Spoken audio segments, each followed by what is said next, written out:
공정거래위원회의 고발권만 인정하는 전속 고발제가 37년 만에 일부 폐지되면서 담합 사건은 공정위의 고발 없이도 검찰이 곧장 수사에 나설 수 있게 됩니다.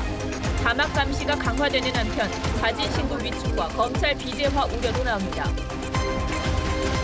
올해 북한이 해상에서 유류를 밀거래한 정황을 군 당국이 10건이나 적발하고도 별다른 조치를 취하지 않은 것으로 확인됐습니다. 현대중공업이 2014년 이후 해양 플랜트를 단 한 건도 수주하지 못하면서 35년 만에 울산 공장 가동이 중단됐습니다.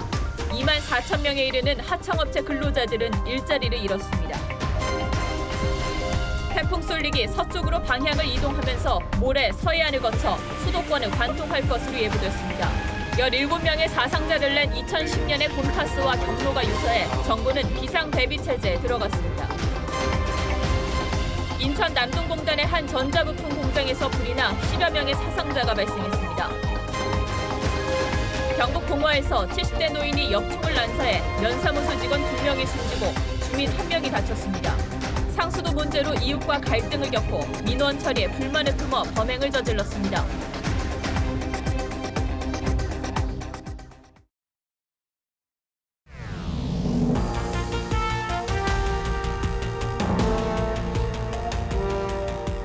여러분 안녕하십니까? 뉴스9의 신동욱입니다. 오늘 오후 인천 남동공단의 4층짜리 전자제품 제조 공장에서 큰 불이 났습니다. 소방차가 신속히 출동해서 진화에 나섰습니다만 삽시간에 불길이 번졌고 유독가스까지 퍼지면서 9명이 숨지고 4명이 다치는 참사가 일어났습니다. 먼저 이상배 기자가 보도합니다. 공장 창문에서 검은 연기가 나옵니다. 시뻘건 불길도 치솟습니다. 구급차가 급히 현장으로 달려갑니다. 털고 시뻘겋게 났죠. 연기는 뭐 처음에는 그냥 말도 못했죠. 오늘 낮 3시 반쯤 인천 남동공단의 한 전자제품 제조회사 4층에서 불이 났습니다. 화재 당시 건물 4층에는 직원 23명이 있었습니다. 직원 10명은 무사히 대피했지만 소방대가 오기 전 4층에서 뛰어내린 4명은 크게 다쳤습니다. 53살 A씨 등 9명은 탈출하지 못하고 숨졌습니다. 소방 에어매트에 뛰어내린 2명은 병원으로 옮겨졌지만 연기를 너무 많이 마셔 숨졌습니다. 건물 4층에는 7명이 숨진 채 발견됐습니다. 소방당국은 대응 2단계를 발령하고 소방차 40여 대와 소방관 100여 명을 투입해 2시간여 만에 불을 껐습니다. 초창기에 그 소리가 나면서 4층 천장에서 소리가 나면서 급속하게 시뻘건 불덩어리가 이런 화재로 봤을 때 굉장히 급속하게.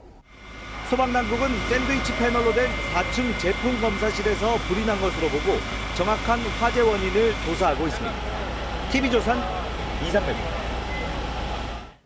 불이 났을 당시 공장 안에는 75명이 모두 일하고 있었는데 이 가운데 9명이 희생됐습니다. 7명은 맨 위층 4층 공장 내부에서 빠져나오지 못하고 숨진 채 발견됐고 2명은 대피하려고 4층에서 뛰어내렸다가 변을 당했습니다. 소방당국이 화재 불과 4분 뒤에 현장에 도착했습니다만 불길이 워낙 빨리 퍼지는 바람에 참사를 막지 못했습니다. 강석 기자가 취재했습니다. 4층에서 숨진 7명은 두 곳에서 발견됐습니다. 전산실에서 5명, 식당에서 2명입니다. 4층에서 밖으로 나가는 문은 사무실과 식당 인근 등 두 곳입니다. 검사실에서 시작된 불로 연기가 퍼져 식당 쪽 문은 사용하기가 어려웠습니다. 검사실 쪽 문은 전산실과 마주보고 있어 문을 찾지 못했을 가능성이 높습니다. 자연스럽게 이렇게 좀 도망갈 수밖에 없는 상황이거든요. 경황이었습니다. 우리나라에서 뭐 장난감으로 이렇게 됐죠? 불이 빠르게 확산된 이유는 찾지 못하고 있습니다. 5층은 옥상이고 천장에는 전선 등밖에 없는 것으로 파악됐습니다. 전선은 있는데 지금 거기서 화재가 나서 이렇게 급격히 연기랑 이렇게 발생된 거는 좀 조사가 필요할 것 같습니다. 사망자 2명은 소방대에 구조됐지만 유독가스를 마셔 끝내 숨졌습니다. 4층 근무자 23명 중 10명은 비상벨과 육성 알림 등으로 대피한 것으로 알려졌습니다. TV조선 강석입니다. 자, 그럼 지금 화재 현장으로 가보겠습니다. 성민혁 기자, 희생자가 많이 발생했는데 불길은 이제 다 잡혔습니까? 네, 큰 불길은 다행히 잡혔습니다. 하지만 소방관들은 아직도 잔불 정리를 계속하고 있습니다.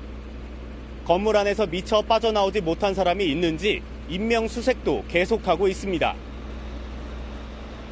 아직까지 화재 원인은 밝혀지지 않았습니다. 4층은 식당과 사무실, 검사실 등으로 이루어져 있어 유독물질은 없던 것으로 알려졌습니다. 경찰은 국과수 등과 감식 일정을 조정하고 있다고 밝혔습니다. 경찰은 불이 난 시간이 대낮이라 현재로선 방화 가능성은 낮다고 판단하고 있습니다. 예, 지금까지 인명 피해는 몇 명으로 집계가 됐습니까? 네, 현재까지 5차 인명 검색이 진행됐습니다. 지금까지 확인된 사망자는 모두 9명입니다. 현장에서 7명이 숨졌고 병원으로 옮기다 2명이 연기 흡입으로 숨졌습니다. 중경상을 입은 직원도 4명이나 됩니다. 불과 연기를 피해 건물에서 뛰어내리다 다쳤습니다. 이 가운데 3명은 가천 길병원에, 1명은 인하대 병원에서 치료를 받고 있습니다. 지금까지 인천 남동공단에서 TV조선 성민혁입니다. 예, 다음 뉴스입니다. 공정거래위원회에 고발이 있어야 검찰이 기소가 가능했던 이른바 전속고발권이 38년 만에 사라집니다. 경제검찰 공정위가 눈 감아주면 기업이 불공정 행위를 해도 처벌할 수 없는 권력 독점을 개선한 것이지만 고발이 남발될 가능성과 검찰의 비대화를 우려하는 목소리도 적지 않습니다. 이재중 기자가 취재했습니다. 공정거래위원회가 전속고발제 폐지에 합의했습니다. 가격 짬짬이와 시장 공급 제한과 분할, 입찰 담합 등 중대 담합 행위의 경우 공정위 고발 없이도 검찰이 자율적으로 수사해 기소할 수 있도록 연내 법을 바꾸기로 한 겁니다. 공정거래위원회의 고발이 없이도 검찰이 바로 수사할 수 있도록 합의하였습니다. 1981년 공정거래법 시행과 함께 탄생한 전속고발권은 공정위가 경제검찰로 불리게 된 이유이자 상징과도 같았습니다. 공정위와 검찰 간 힘겨루기 양상으로 치닫기도 했지만 최근 공정위 퇴직자 불법 죄취업 사건으로 정재찬 전 공정위원장 등 전현직 수뇌부 12명이 재판에 넘겨진 게 결정타였다는 분석도 나옵니다. 자진신고 시 과징금 등을 깎아주는 리니언시 제도를 통해 들어오는 제보도 검찰과 실시간 공유하기로 했습니다. 공정위가 독점해온 권한을 분배한다는 측면에선 긍정적이지만 시민단체나 경쟁사업자의 고소고발 남발로 기업 활동을 위축시킬 수 있다는 우려도 나옵니다. 주요 담합 사건 수사의 경우 검찰의 우선권이 있지만 공정위와 검찰이 경쟁적으로 수사에 나설 가능성도 배제할 수 없어 입법 과정에서 부작용을 최소화해야 한다는 주장이 나옵니다. TV조선 이재중입니다. 이번 공정거래법 개정으로 재벌의 일감 몰아주기와 순환 출자도 더 강하게 규제를 받게 됩니다. 특히 일감 몰아주기는 그동안 재벌 총수 일가의 편법 증여 수단으로 지목돼 왔었는데 기준을 더 엄격하게 바꿔서 규제 대상 기업을 지금의 2배로 늘릴 전망입니다. 이어서 송병철 기자가 전하겠습니다. 현행 공정거래법은 총수 지분율을 기준으로 일감 몰아주기 대상을 정합니다. 상장사는 30%, 비상장사는 20% 이상의 지분을 갖고 있어야 합니다. 앞으로는 이 기준을 상장 여부에 상관없이 20%로 낮춥니다. 또 이 회사가 지분 50%를 넘게 갖고 있는 자회사도 포함시키기로 했습니다. 이럴 경우 규제 대상이 지금의 227개에서 2배 가까운 441개로 늘어납니다. 재벌의 지배구조 및 행태 개선과 관련된 규제 사항은 공정경제 구현을 위한 핵심 사항이라는 인식하에 폭넓게 논의하였습니다. 현대자동차가 지분 29.9%를 보유한 현대글로비스, 신세계의 이마트, GS의 GS건설, 삼성의 삼성생명 등 24개 회사가 새로 규제 대상에 포함됩니다. 규제를 피하려면 지분을 매각해 20% 이하로 낮춰야 합니다. 지배력을 확대하는 수단인 순환출자에도 손을 댔습니다. 삼성과 현대차 등 6곳은 순환출자 41개를 유지하고 있는데 지분을 팔거나 인수합병을 통해 순환출자를 끊어야 합니다. 그렇지 않으면 의결권 제한 등의 불이익이 주어질 수 있습니다. 대규모 기업 집단의 지배 구조 문제뿐만 아니라 불공정 형태 규율 등 다양한 이슈를 검토하였습니다. 공정거래법의 규제가 더 촘촘해지면서 대기업들이 느끼는 사법 리스크는 지금보다 더 커질 것이라는 게 재계의 분석입니다. TV조선 송병철입니다. 우리 군이 올해 북한이 해상에서 유류 밀거래하는 현장을 10건이나 적발하고도 쉬쉬해온 것으로 드러났습니다.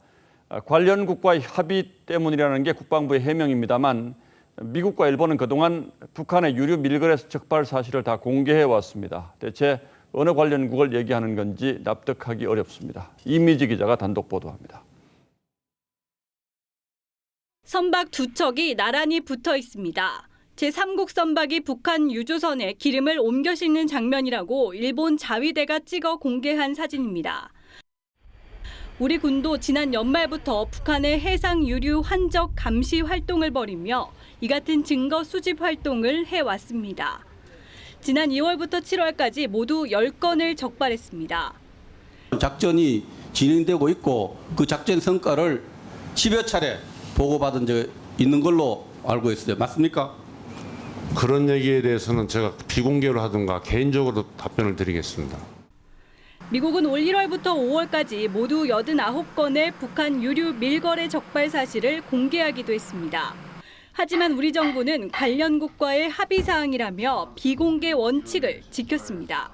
각국에 참여했던 나라들과 같이 공유를 하기 위하고 공개하지 않기로 준비 돼 있기 때문에 그렇습니다. 대북 제재망에 구멍이 뚫린 현장을 군 당국이 확인하고도 국민에게는 숨긴 배경에 의구심이 제기됩니다. 남북관계 차원이라든지 현 정부의 대북 정책 관련해서 보면은 북한을 자극하지 않으려는 북한 눈치 보기 차원의 비공개 원칙을 지키려 있는 것이 아닌가.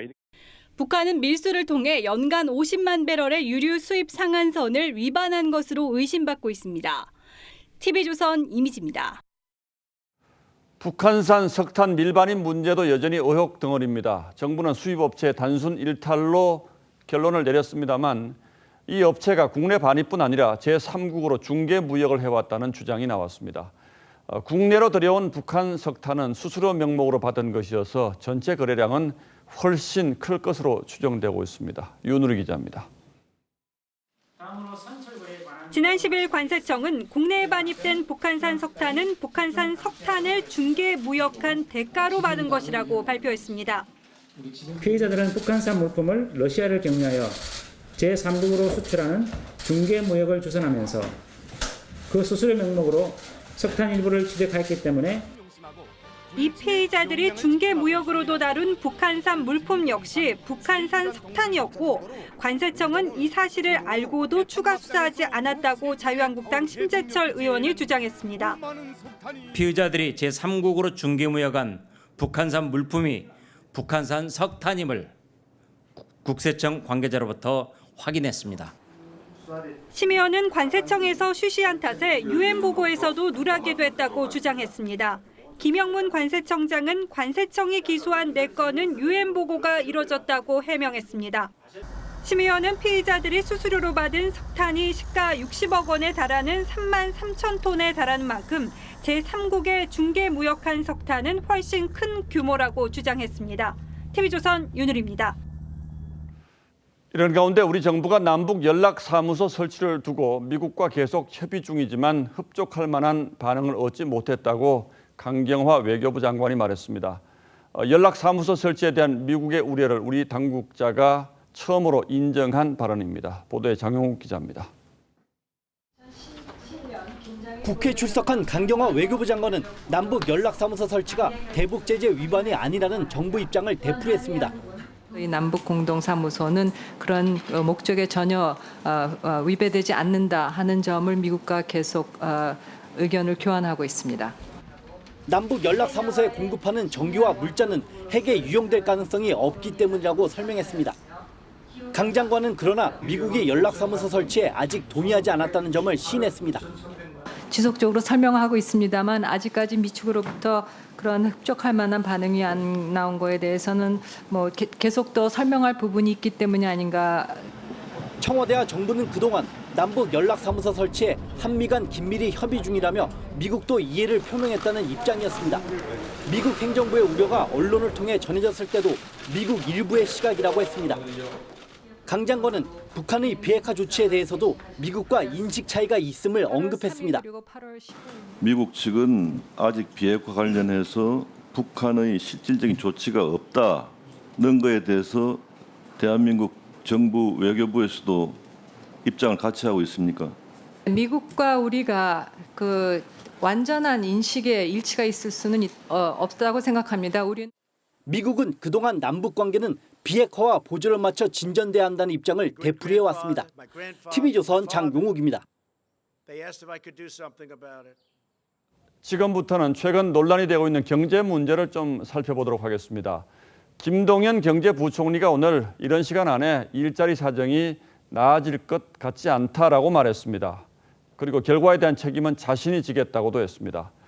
조금만 기다리면 고용 상황이 나아질 것이라고 한 장하성 정책실장의 전망을 전면 반박한 셈이어서 두 경제 사령탑이 되는 불협화음이 또 도마 위에 올랐습니다. 정운섭 기자가 취재했습니다. 문재인 대통령이 팀워크를 강조한 데 이어 이낙연 총리는 부처 간 엇박자를 경고했습니다. 엇박자나 부적합한 언행이 더는 노출되지 않기를 바랍니다. 하지만 또 이견을 드러냈습니다. 김동연 경제부총리는 연말쯤 고용 사정이 개선될 것이라는 청와대 장하성 정책실장의 전망에 동의하지 않았습니다. 빠른 시간 내에 이것이 가시적인 성과가 나오기는 저는 쉬운 일이 아니라고 보고요. 장 실장의 전망은 빨리 어려운 상황을 극복하고 싶은 희망을 피력한 것이라고 해석했습니다. 김 부총리는 장 실장과 경제 인식을 같이 하냐는 질문에 기본적으로 같은 방향이라면서도 일률적으로 같다 틀리다 말하기는 어렵다고 했습니다. 서로 간에 갖고 있는 이 생각이 100% 똑같은 것도 건설적인 건 아닌 것 같습니다. 김 부총리는 결과에 대한 책임을 자신이 져야 한다며 청와대 정책실장은 청와대 안에 있는 스태프라고 말하기도 했습니다. 청와대는 오늘 목적지에 대한 관점은 같다며 김동연 부총리와 청와대 장하성 정책실장의 갈등설을 부인했습니다. TV조선 정우섭입니다. 우리 경제 현장 곳곳에서도 경고음이 들어오고 있습니다. 한때 한국중공업의 상징이기도 했던 현대중공업 울산 해양 플랜트 공장이 35년 만에 가동을 중단했습니다. 마지막 일감을 받은 게 4년 전이었고 그동안 근로자 수만 명이 일자리를 잃었습니다. 전국에서 가장 높은 소득을 자랑했던 울산의 지역 경제까지 흔들리고 있습니다. 정민진 기자가 그 현장을 취재했습니다. 대형 운반선이 원유 생산 설비를 싣고 출항합니다. 현대중공업 해양 플랜트 공장의 마지막 일감이었습니다. 공장 내부는 텅텅 비었습니다. 지난 2003년 스웨덴 말매에서 1달러에 사온 골리앗 크레인도 멈췄습니다. 현대중공업은 이곳 울산 해양 플랜트 공장 가동을 35년 만에 중단했습니다. 계약을 따온 곳은 2014년이 마지막이었습니다. 지난 4년 동안 일감이 없었고 사내 하청업체 근로자 2만 4천여 명이 일자리를 잃었습니다. 미국발 금융위기가 왔을 때도 이만큼 물량이 다 떨어지고 이럴 때는 없었습니다. 근로자가 떠나면서 울산 동구 인구는 3년 동안 10,000명 넘게 줄었습니다. 외국인 거리는 상점 절반이 이미 문을 닫았습니다. 10명 다닐까 말까요. 외국 사람들도 그러잖아요. 여기가 고스톱 거리라잖아요. 귀신거리. 원룸은 임대료가 반토막이 났는데도 빈방이 수두룩합니다. 하청에 중공업에서 일을 시켜야 지금 일 안 시키잖아요. 지금 직영도 지금 휴가 보내잖아요. 돈 안 주고 무급휴가로. 현대중공업은 지난달 전 직원 2,600명에게 무급휴직을 제안했지만 노조의 반발로 교섭이 중단됐습니다. TV조선 정민진입니다.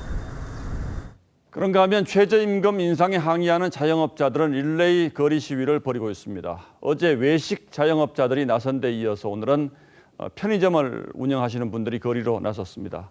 최저임금보다 못한 돈을 벌고 있다며 차라리 문을 닫을 수 있도록 해달라고 호소하고 있습니다. 신원석 기자입니다. 8년 된 편의점입니다. 손님이 제법 많습니다. 서울 도심에 있다고 하지만 이곳 점주의 월 수입은 최저임금보다 적습니다. 월 매출은 3천만 원. 하지만 원가를 제하면 600여만 원이 남고 본사의 로열티 22%를 냅니다. 여기에 인건비와 임대료를 빼고 나면 손에 쥐는 건 100만 원 남짓입니다. 인건비 부담을 점주가 혼자 집니다. 저는 10시간 일하고 수입이 110만 원 정도의 수입을 내는데 내년에는 80만 원 정도로 예상하고 있습니다. 편의점주들은 로열티를 조정하는 방식 등을 통해 최저 수익만은 보장해달라고 주장하고 나섰습니다. 무분별한 출점 중단하라. 최저 생활이 가능한 수준이 되도록 최저 수익을 보장해야 한다. 희망 폐업이라도 받아달라는 요구도 나왔습니다. 수익 상황 악화로 폐점을 해야만 함에도 불구하고 과도한 위약금으로 울며 겨자 먹기식으로 점포를 계속 운영하고 인천 지역 소상공인들도 최저임금 인상 속도를 완화해달라면서 관을 들고 나왔습니다. 이만큼 절박하다는 겁니다. 벼랑끝 섰다는 겁니다. 저희들은 살기 위해서 몸부림을 치고 있는 겁니다. 내일 소상공인 지원 대책 발표를 앞두고 정부와 청와대 관계자는 천막 농성장을 방문해 지원책을 논의했습니다. TV조선 신은서입니다. 정부는 이미 지난해부터 54조 원이라는 어마어마한 일자리 예산을 투입했습니다. 그런데도 지난달 일자리 통계는 참사 수준의 부진을 면치 못했죠. 그렇다면 대체 그 많은 돈이 어디에 쓰인 것인지 먼저 문재인 대통령의 대선 후보 당시 발언부터 들어보시고 구체적으로 따져보도록 하겠습니다. 이명박 정부가 4대강 사업으로 강바닥에 쏟아부은 국가 예산 22조 원이면 연봉 2,200만 원짜리 일자리를 무려 100만 개 만듭니다. 자, 강동원 기자, 예. 똑같은 논리로 54조 원이죠. 이걸 단순 계산해 보면 연봉 5,400만 원짜리 일자리 100만 개 만들 수 있는 돈 아닙니까? 실제로 이 돈이 다 집행이 됐습니까? 우선 54조 원이라는 돈이 어떻게 구성됐는지를 말씀드리자면요. 예. 정부가 지난해부터 올해까지 일자리 창출에 투입한 예산은 이 지난해와 올해 본 예산에 그리고 2차례의 추경 그리고 일자리 안정 자금 등 이 5차례의 예산 편성을 거쳐서 총 54조 원이 된 겁니다.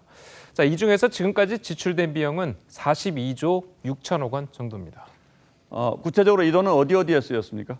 예, 구체적으로 살펴보면요. 이 정부가 지난해 발표한 일자리 로드맵 주요 5대 분야가 있습니다. 예. 자, 이 중에서 일자리 인프라 구축 부분에 22조 9천억 원, 그리고 일자리 질 개선에 3조 원, 맞춤형 일자리 지원에 3조 원입니다. 그런데 이 세 가지 분야는 일자리에 나중에 도움은 되겠지만 지금 당장 일자리를 만들어내는 예산이라 하기에는 애매한 측면이 있습니다. 이 직접적 일자리를 만드는 예산은 이 아래 두 부분입니다. 이 공공 일자리 창출 부분과 공공 일자리 창출 부분에 약 3조 4천억 원, 그리고 민간 일자리 창출 부분에 9조 8천억 원 등이 쓰였습니다.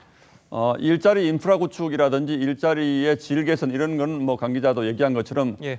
당장 일자리가 생기는 데 쓰인 예산은 아니잖아요. 그럼 이건 어떤 데 쓰인 예산입니까? 예, 일단 일자리 인프라 구축이 뭐냐? 이 말 그대로 일자리를 위한 기초적인 예산입니다.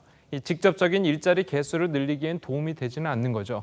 이 직장, 어린이집 지원, 이 항공 전문 인력 양성 등 일자리 예산인지 아니면 이 복지, 교육 예산인지 헷갈리는 예산도 있고요. 특히 일자리 질 개선 분야는요, 이 지난해에 비해서 약 55배가량이 증가했습니다. 이 주로 근로 여건 개선, 그리고 비정규직 문제 해소 등에 쓰이는 거라 이건 역시 이 직접적 일자리 늘리기와는 관련이 없는 겁니다. 엄청나게 큰 돈을 쓰긴 했는데 구체적으로 피부에는 와닿지 않는 그런 예산들이었고 그렇다면 일자리를 직접적으로 늘리는 데 쓰인 예산은 13조 원 정도 썼다는 거죠. 효과는 있었습니까? 얼마 전 통계청이 발표한 자료를 보면요. 이 지난달 취업자 수는 8년 6개월 만에 최악의 증가폭을 보였고요. 특히 경제 중심 축이라고 할 수 있는 40대 취업자 수 감소폭도 외환위기 이후에 가장 컸습니다. 아까 말씀드렸던 일자리 5대 분야 중에 민간 일자리 창출 부문이 있는데 여기 포함된 이 지역 일자리 창출 그리고 혁신형 창업 촉진 부분은 지난해에 비해서 오히려 줄어든 걸 알 수 있습니다. 이 일자리가 결국은 민간 영역에서 나온다는 것을 감안한다면 현재 고용 상황이 안 좋은 것도 설명이 되는 부분입니다. 그러니까 54조 원 가운데 13조 원만 썼다고 100번 양보하더라도 성과는 없었다 이렇게 보는 게 맞겠군요. 예, 강동원 기자 잘 들었습니다.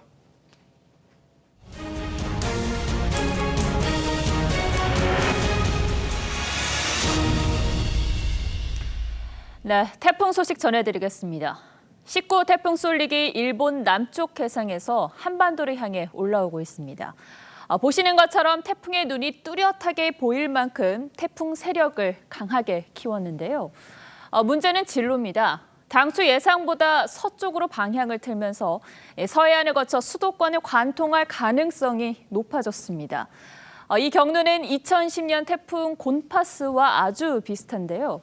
당시 17명의 사상자가 발생했던 만큼 이번에도 만반의 대비가 필요해 보입니다. 김지아 기자가 보도합니다. 항포구 인근 대로변에 줄지어 늘어선 어선들. 어민들은 밧줄과 그물 등의 어구도 서둘러 육지로 인양합니다. 이 선박들을 육지로 다 인양하려고 폭군인도 준비 다 해서 와 있고요. 만반의 준비를 하고 있습니다. 태풍 쏠릭은 중심 기압 950헥토파스칼, 중심 최대 풍속 초속 43m의 강한 중형급 세력을 유지한 채 한반도를 향해 올라오고 있습니다. 진로는 당초 예상보다 서쪽으로 치우쳐 내일 오전 서귀포 부근 해상까지 접근한 뒤 모레 새벽 충남 해안에 상륙이 예상됩니다. 이후 수도권을 관통한 다음 강원도를 거쳐 24일 오전 동해상으로 빠져나갈 전망입니다. 기상청은 전국 대부분 지역이 태풍의 오른쪽, 즉 위험 반원에 놓여 큰 피해가 예상된다고 밝혔습니다. 오늘 밤 제주도 남쪽 해상을 시작으로 모레는 전국이 태풍의 직접적인 영향권에 들게 됩니다.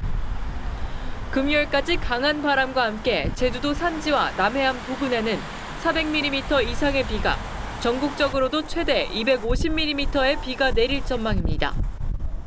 해안과 산지는 순간 최대 풍속이 40m 이상의 매우 강한 바람이 예상되니 입간판 고정 등 시설물 관리에 특히 신경을 쓰셔야겠습니다. 쏠릭은 17명의 사상자와 1,300명의 이재민이 발생한 2010년 태풍 곤파스와 경로나 세기 등이 가장 유사합니다. 당시 곤파스는 수도권에 시간당 최대 70mm의 비를 뿌렸습니다. TV조선 김자입니다. 자, 그럼 가장 먼저 태풍의 영향을 받을 제주도 상황은 어떤지 서귀포항에 나가 있는 취재기자 연결해서 알아보겠습니다. 자, 윤재민 기자, 바람이 좀 부는 것 같은데 태풍 영향권에 들어간 겁니까? 네, 지금 이곳 서귀포항은 아직 강한 바람이 불고 있진 않습니다. 하지만 밤 10시부터는 초속 10m 이상의 강풍이 불 예정입니다. 기상청은 오늘 낮 4시쯤 제주 남쪽 먼 바다에 풍랑주의보를 내렸습니다. 잠시 뒤 밤 10시에는 태풍 예비특보로 단계가 올라갈 것으로 보입니다. 하지만 아직 제주도가 태풍의 직접 영향권에 들어간 것은 아닙니다. 기상청은 내일 오전 제주도와 제주도 앞바다에 태풍 예비특보를 내렸습니다. 내일 오후엔 태풍 쏠릭의 직접 영향권에 들어갈 것으로 보입니다. 내일 영향권에 든다면 오늘 태풍 대비를 철저히 해야 할 텐데요. 잘 이뤄졌습니까? 네, 제주도는 오늘 휴가 공무원들을 모두 복귀시키고 태풍이 빠져나가는 모레까지 비상 근무 체계를 유지하기로 했습니다. 해경은 어선을 항구에 정박시켰고 작은 배들이 떠내려가지 않게 큰 배와 밧줄로 연결했습니다. 주민들도 공사자재나 현수막 등을 정리하며 태풍에 대비하는 모습입니다. 지금까지 제주 서귀포항에서 TV조선 윤재민입니다. 네, 다음 소식입니다.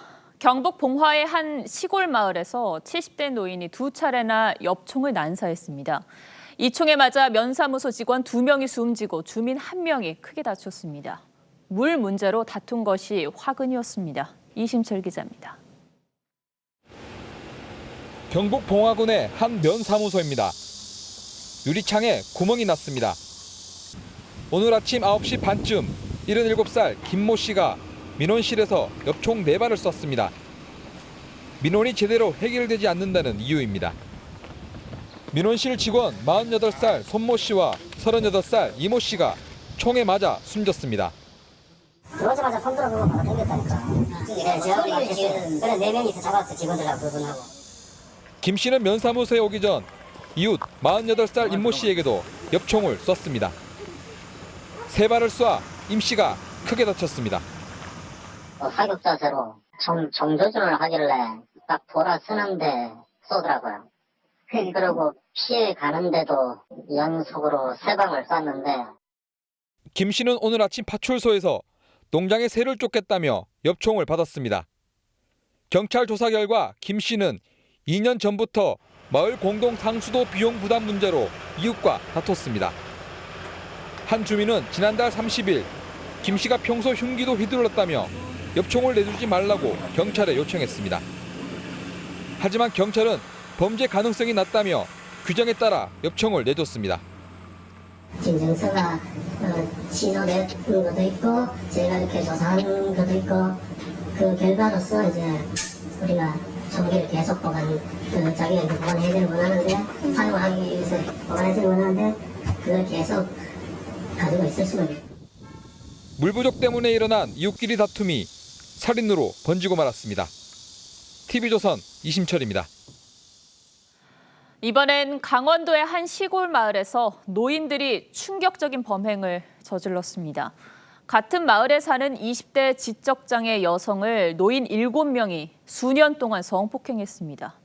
더 안타까운 사실은 이 여성은 어린 시절에도 같은 피해를 입은 적이 있습니다. 이승훈 기자가 보도합니다. 강원도의 한 산골 마을입니다. 70살 A씨 등 7명은 2014년부터 올해 4월까지 20대 지적장애 여성 B씨에게 몹쓸 짓을 했습니다. 집과 비닐하우스 등 때와 장소도 가리지 않았습니다. 나이가 많은 사람이 정신 빠진 사람이지. 손주 딸 같은 거 잘못된 거지. 가해자 중에는 아버지와 아들도 있었습니다. B씨는 성폭행을 당해 임신까지 한 것으로 알려졌습니다. 노인들 속은 것 같아. 걔는 임신이 안 되는 애다. 그런데 뭐 임신 작업 대풀. 4년 동안 이어진 이들의 범행은 지난 4월 장애인 인권단체의 신고로 경찰이 수사하면서 드러났습니다. A씨 등 3명은 구속됐고 4명은 불구속 입건됐습니다. 4명 가운데는 B씨의 큰아버지도 포함됐습니다. 큰아버지는 성추행 혐의를 받고 있습니다. 모두 종결됐습니다. 검찰에서 아마 구속된 사람들은 재판을 진행 중인 걸로 알고 있어요. B씨는 14년 전에도 같은 마을에서 성폭행을 당해 보호시설에 머물렀습니다. 성인이 된 2014년부터는 다시 고향으로 돌아와야 했습니다. 도움을 줘야 할 이웃들은 돌아오자마자 더 끔찍한 일을 저질렀습니다. 범행을 부인하며 사과도 하지 않습니다. 뭐 여자들은 잘못하고 있고 뭐 다 그렇지 뭐. 일부러 그런 것도 아니고 그냥 호기심에 그냥. 성폭행 때문에 고향을 떠났던 B씨는 똑같은 이유로 다시 한번 타 지역 보호시설에 몸을 의지하고 있습니다. TV조선 이승훈입니다. 네. 최근 경제 상황이 좋지 않아서 그런지 좀도둑이 기승을 부리고 있습니다. 영세 식당을 돌며 54차례나 돈을 훔친 50대 남성이 경찰에 붙잡혔는데 전국적으로 비슷한 사건이 잇따르고 있습니다. 보도에 백연상 기자입니다. 한 식당 안으로 50대 남성이 들어옵니다. 식당 여주인에게 손짓까지 해가며 단체 식사를 하러 올 테니 미리 음식을 준비해달라고 요구합니다. 식당 여주인이 부엌으로 들어가자 가게 주인처럼 카운터로 가 서랍을 열더니 여주인의 지갑을 훔쳐 그대로 달아납니다. 소규모 식당이니까 전부 다 한 2명 뭐 있으면 2~3명 있으면 전부 다 음식을 하러 들어가야 되잖아요. 근데 그럴 때 이제 눈 따돌려 놓고 자기가 이제 범행을 하고 도주하는 거죠. 이 남성은 서울, 부산 등 전국을 돌며 지난해 9월부터 1년 동안 54차례에 걸쳐 5,100만 원을 훔쳤습니다. 경남 창원에서도 같은 수법으로 돈을 훔치던 40대 남성이 제주에선 영업이 끝난 식당에 유리창을 깨고 들어가 25만 원을 훔친 40대 남성이 붙잡혔습니다. 범행 동기는 모두 생활고였습니다. 집도 주도 없는 사람이고 생활비 때문에 직장도 뭐 어디 뭐 들어가려고 해도 직장 앞에는 직장도 못 들어가니까 막 실제 생활 수단으로 이제 한 거지 뭐. 영세 상인들을 대상으로 한 좀도둑이 전국적으로 활기를 치면서 경찰의 민생 치안 확보에도 비상이 걸렸습니다. TV조선 백연상입니다. 요즘 관광지마다 카트 체험장이 많이 들어서 있습니다. 면허증 없이도 이용할 수가 있는데 안전벨트가 없거나 방호벽이 허술한 경우가 수두룩했습니다. 문제는 이런 카트 체험장에 대한 안전 규정 자체가 없다는 겁니다. 황민지 기자입니다. 안전벨트 버클이 고정되지 않고 풀리고 안전벨트가 끊어지기도 합니다. 페달에서 바를 때도 카트가 계속 움직입니다. 소비자원이 전국의 카트 체험장 20곳을 조사했더니 차량에 안전벨트가 아예 없는 곳이 12곳이나 됐습니다. 안전요원이 규정보다 적어 사고가 나면 대응이 어려운 것도 태반입니다. 딸을 풀어주려고 했는데 저희 조카가 뒤에서 받은 거예요. 그래서 저는 제 카트와 제 앞 카트 사이에 다리가 껴서 골절이 된 거고. 그런데 어떤 안전 요원도 없었고. 충돌할 때 충격을 흡수해줘야 할 방호벽도 허술합니다. 카트 체험은 맨몸으로 도로를 달리는 것과 마찬가지여서 사고가 나면 중상으로 이어집니다. 소비자 위해 시스템에 접수된 사고 가운데 사망도 5건이나 됩니다. 하지만 이런 체험장을 단속할 규정은 아예 없습니다. 일반 사업자로 등록하고 시설 허가를 따로 받지 않아도 체험장을 운영할 수 있습니다. 사각지대에 놓여 있는 겁니다. 조사했던 카트 체험장 20개 대상 모두 자유업으로 되어 있었습니다. 그러다 보니까 안전장비나 속도에 대한 아무런 제재 사항도 받지 않았습니다. 소비자원은 카트 체험장에 대한 관리 감독 강화를 정부에 요구할 방침입니다. TV조선 황민지입니다. 금강산 이산가족 상봉 이틀째인 오늘은 호텔 객실에서 개별 상봉이 이루어졌습니다. 첫날 눈물의 상봉에 이어 오붓한 각 가족마다 시간을 보내고 이제 내일 마지막 작별 상봉만 앞두고 있는데 아마 오늘 밤은 흥분에 아쉬움에 그리고 안타까움에 쉽게 잠을 이루지 못할 것 같습니다. 오늘의 포커스입니다.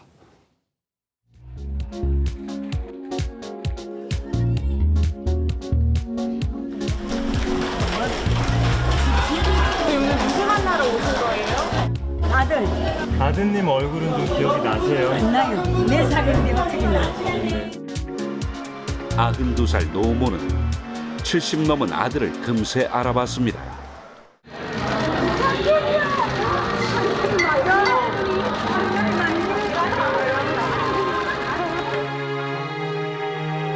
피난길에서 헤어진 지 67년 만에 이루어진 모자 상봉입니다. 엄마 없이 어떻게 살았을까?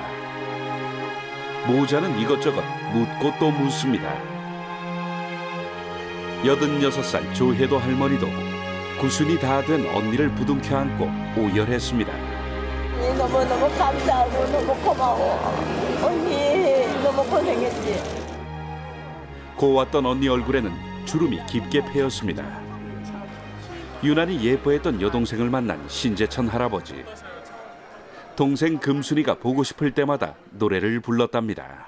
아이고 금순아, 내가 굿셀이라고 금순아를 내가 얼마나 불렀는지 알냐. 목이 터지더라고 내가 불렀어. 하지만 막상 여동생과는 멀찍이 떨어져 앉아 계시는군요. 이유가 있었습니다. 얘를 보고 때 내가 눈물이 나와 또. 아이고 참.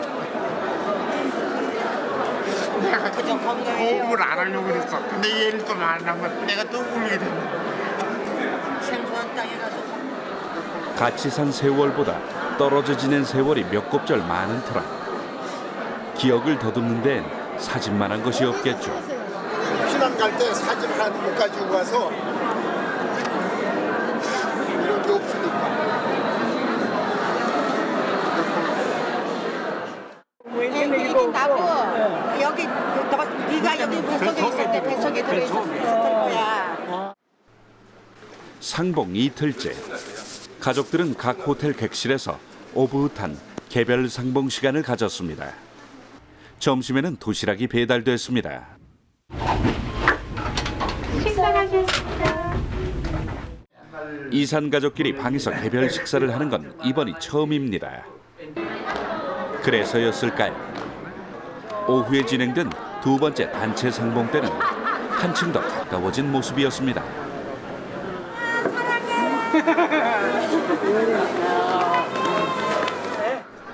가족들은 이제 내일 마지막 작별 상봉만 남겨두고 있습니다. 내일 가시는데 좀 아쉽진 않으세요? 그 생각하면 가슴 울렁해서요. 그 생각 안 하려고. 60년이 넘는 긴 헤어짐 끝에 이루어진 사흘간의 짧은 상봉. 속절없이 지나간 세월도, 쏜살같이 지나가는 만남의 순간도 참 무심하기만 합니다. 내일부터 헤어지니까 내일 눈물 흘리지 않는 걸로 약속하기로.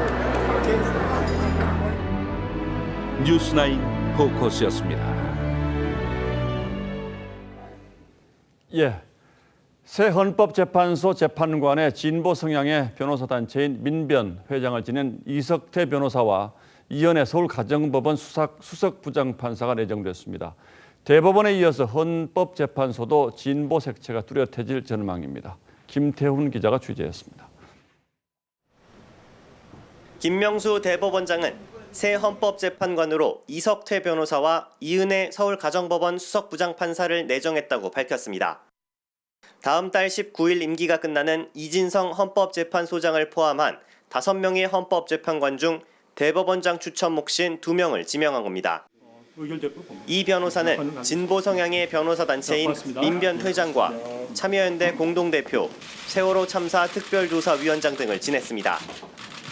노무현 정부 때 공직기강 비서관으로 당시 민정수석이던 문재인 대통령을 보좌했던 인연도 있습니다. 법원이나 검찰을 거치지 않은 노동변호사 출신인 김선수 대법관에 이어 헌법재판소에도 첫 재야 변호사 출신 재판관이 나오게 된 겁니다. 역대 4번째 여성 헌법재판관으로 이름을 올리게 된 이은혜 수석부장판사도 임명 절차가 완료되면 이선혜 재판관과 함께 헌재 사상 처음으로 9명 중 여성 재판관 2명 체제가 됩니다. 이들은 별도의 인준이나 표결 절차 없이 국회 인사청문회만 거치면 대통령의 임명으로 취임합니다. 김희수, 안창호, 강일원 등 같은 날 퇴임하는 나머지 3명은 국회 추천 몫인데 여당과 야당, 여야 합의로 각 1명씩 추천해온 기존 관례를 감안하면 진보 색채는 더욱 짙어질 것으로 보입니다. 대법원은 이미 진보 성향으로 분류되는 대법관이 과반을 넘었습니다. TV조선 김태훈입니다. 조계종 총무원장 설정 스님이 해임 인준을 하루 앞두고 산중으로 돌아가겠다며 결국 스스로 물러났습니다. 종단 역사상 처음인 강제 퇴진은 면했지만 차기 권력과 개혁 주도권을 둘러싼 내부 갈등이 이어질 것으로 보입니다. 이루라 기자입니다. 설정 총무원장 스님은 긴급 기자회견을 열고 자신을 둘러싼 의혹을 재차 부인하면서 반대로 돌아선 세력을 비판했습니다. 물론 나를 염려하고 걱정해주는 사람도 많이 있었습니다. 그러나 나를 이 자리에 있게 해준 그 당사자들은 그렇게 열정을 보이지 않았습니다. 원고도 없이 20분간 열변을 토한 자리. 결국엔 사퇴의 뜻을 밝혔습니다. 이런 것을 변화시키기 위해서 종단에 나왔습니다만 저는 뜻대로 이루지 못하고 산중으로 되돌아야 되지 않나 저는 이렇게 생각합니다. 회견을 마친 설정 스님은 대웅전에서 마지막 예를 올렸고 일부 신도들의 응원을 받으며 방장을 지냈던 수덕사로 떠났습니다. 총무원장의 사퇴 결정은 해임 인준을 논의하는 원로회의를 하루 앞두고 전격적으로 이뤄졌습니다. 조계종은 이제 총무원장 권한대행 아래 60일 내 선거를 치르게 됩니다. 선출 방식 등을 놓고 세력 간 이견이 커 조계종이 안정을 찾기까지 시간이 걸릴 것으로 보입니다. TV조선 이루라입니다. 에콰도르에서는 지난주 버스 충돌 사고로 23명이 숨지는 일이 있었습니다. 그런데 사고 원인을 조사하기 위해 중장비로 버스를 해체했더니 여기서 마약 680kg이 나왔습니다. 관광버스를 이용한 신종 마약 밀수 수법입니다. 김지수 기자가 보도합니다.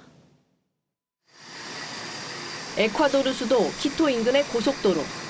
관광버스가 마주오던 SUV 차량과 충돌해 23명이 숨지고 22명이 다친 참사 현장입니다. 경찰이 중장비를 동원해 사고 버스를 해체합니다. 사고 원인 조사를 위해 잔해를 둘 주자 버스 바닥과 의자 밑에서 수상한 게 발견됐습니다. 검은색 종이 뭉치가 모두 584개. 마약 탐지견을 동원해 확인해보니 다름 아닌 코카인과 마리화나였습니다. 코카인 80kg과 마리화나 600kg으로 확인됐습니다.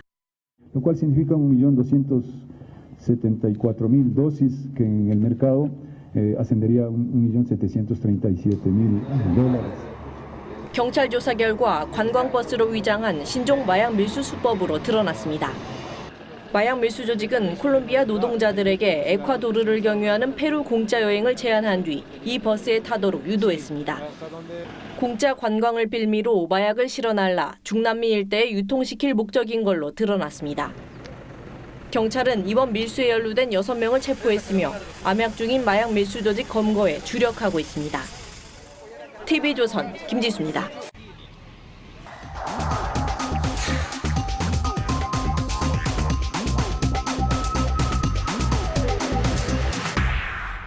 사람들은 일이 잘못되면 해와 달과 별을 탓한다. 셰익스피어 연극 리어 왕에 나오는 대사입니다. 우리 속담에는 가랑잎이 솔잎들어 바스락거린다고 한다는 말이 있습니다. 그렇듯 사람이 쉽게 하기 어려운 말이 내 잘못이라는 고백일 겁니다. 1990년대 김수환 추기경이 승용차 뒷유리에 내 탓이요 스티커를 붙이면서 자기를 먼저 돌아볼 때라고 했습니다. 천주교의 내 탓이요 운동은 스티커 40만 장이 금세 동날 만큼 뜨거운 호응을 받았죠. 탐욕과 교만, 적대감이 부추기는 인간의 잘못을 지금 여기 나한테서부터 찾아보자는 정신운동이었습니다. 그 스티커들도 어느덧 사라졌습니다만 누구를 탓할 필요가 없게 세상이 좋아진 것 때문만은 아닐 겁니다. 거의 모든 경제 지표가 나쁘게 나오고 최악의 고용 위기가 닥쳐온 상황에서 집권 여당을 중심으로 과거 탓이 잇따르고 있습니다. 10년 된 전 정권의 4대강 사업 때문이라는 주장까지 나왔고 국민연금 개편과 은산 분리 완화 논란 그리고 남북관계 교착도 전 정권 탓이라고 합니다. 전 정권 역시 경제가 좋았다고 할 수는 없지만 집권 2년 차에 들어선 지가 언젠데 아직도 남 탓을 한다면 집권 세력의 실력을 의심하는 건 당연한 일일 겁니다. 세계가 호황인 지금 주요 국가 중에 우리 경제만 역주행하고 있습니다. 수십조 원을 쏟아붓고도 고용 절벽은 더 가팔라졌습니다. 최저임금에 눌린 자영업자들은 차라리 범법자가 되겠다며 나를 잡아가라고 외칩니다. 모두 15개월 전에는 없었던 일입니다. 오늘은 작지만 이런 뉴스도 있었습니다. 소득주도 성장론을 주도해온 장하성 청와대 정책실장이 사는 아파트 단지가 경비원을 절반으로 줄이는 주민 투표안을 내놨습니다. 최저임금 인상과 근로시간 감축에 따른 비용 부담을 더 이상 감당할 수 없어서라고 합니다. 여권의 논리대로라면 이 역시 전 정권 탓이어야 합니다. 정책에서 우리가 무엇보다 두려워해야 할 것은 난관보다 국민의 신뢰를 잃는 것입니다. 그렇습니다. 사정이 아무리 어렵더라도 남 탓만 한다면 국민의 신뢰를 얻기는 어려울 겁니다. 8월 21일 앵커의 시선은 내 탓, 남 탓이었습니다.